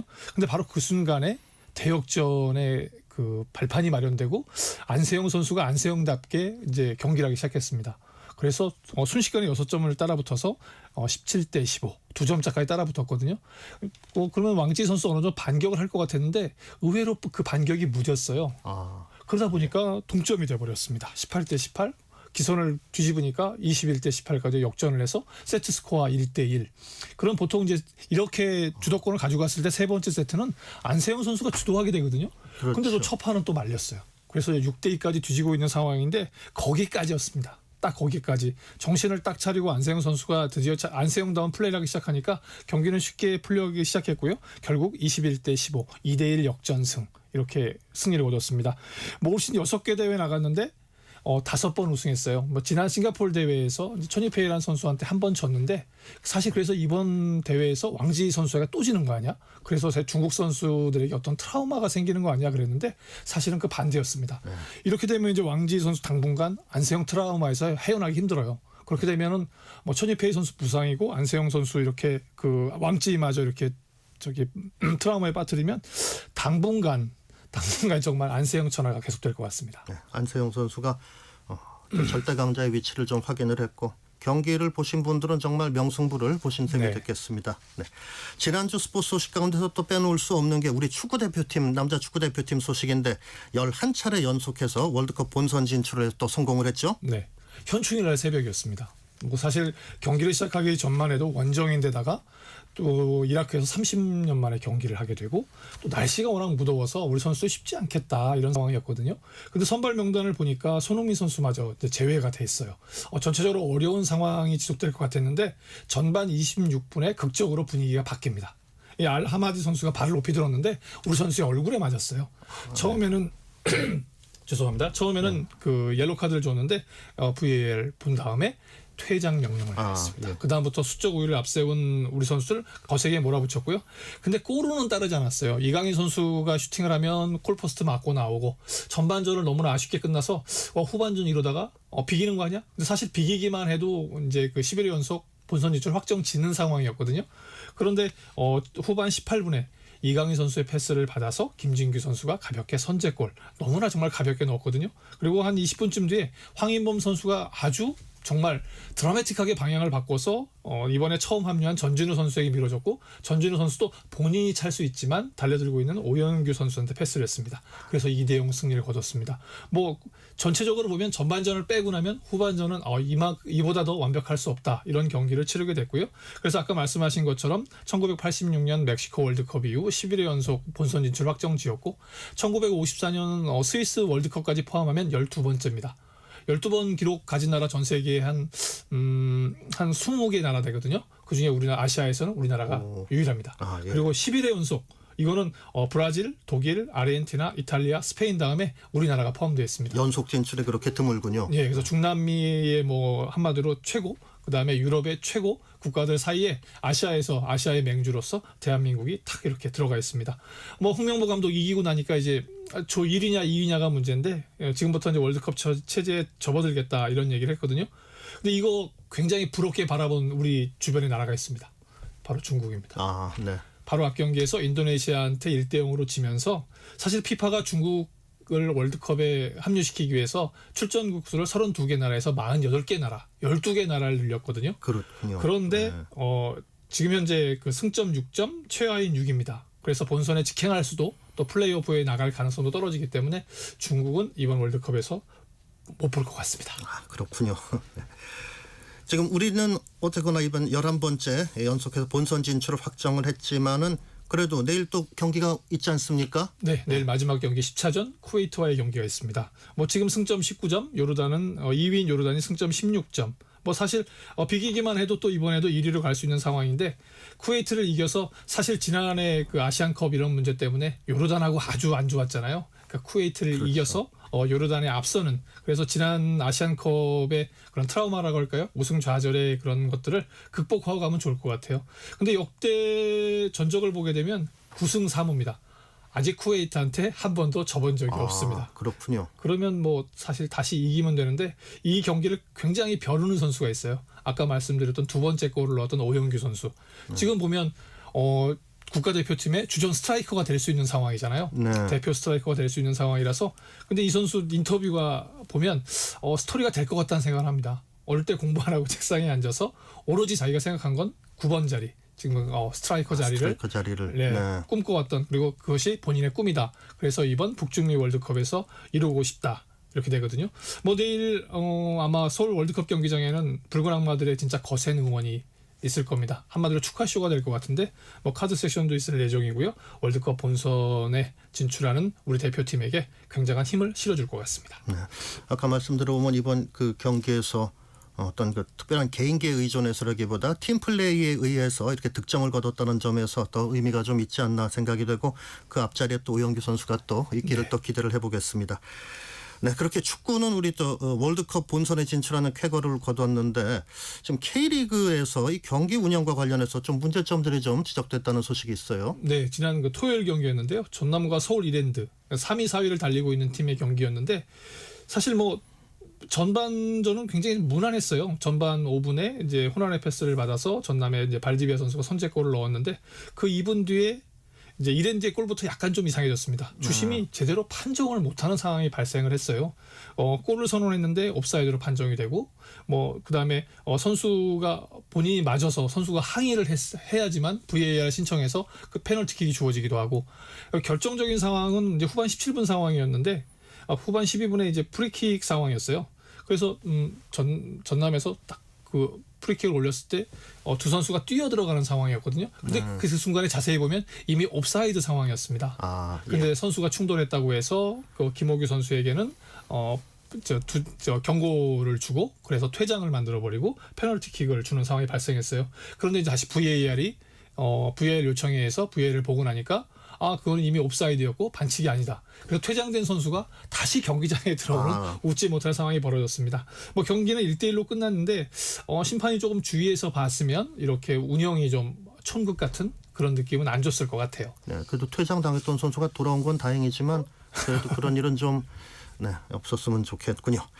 네, 축구 얘기했으니까 이번엔 야구 한번 알아보죠. 프로야구 LG의 그 5선발 송승기 선수 요즘 아주 눈에 띄는 그 활약을 보이고 있다는 얘기가 있습니다. 네, 뭐 보통 이제 5선발 하게 되면 그 선발 투수 중에서는 가장 약한 선수가 돼야 되는데 요즘 보면 이 선수가 왜 5선발이지? 뭐 3선발, 4선발 정말 욕심내면 2선발을 갖다 놔도 괜찮을 것 같은 생각이 들어요.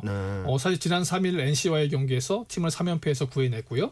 또 어제 바로 경기죠. 키움과의 경기에서는 7회까지 안타 2개만 맞으면서 7대2 승리를 이끌었어요. 그럼 전체적으로 공 구속은 요즘 뭐 148이면 그렇게 빠른 편은 아닌데 절대적으로 직구 위주로 강력한 직구 위주로 승부를 거두면서 보는 사람이 답답하지 않는 경기를 치러내고 있습니다. 그래서 최근 5연승을 일으키면서 시즌 7승.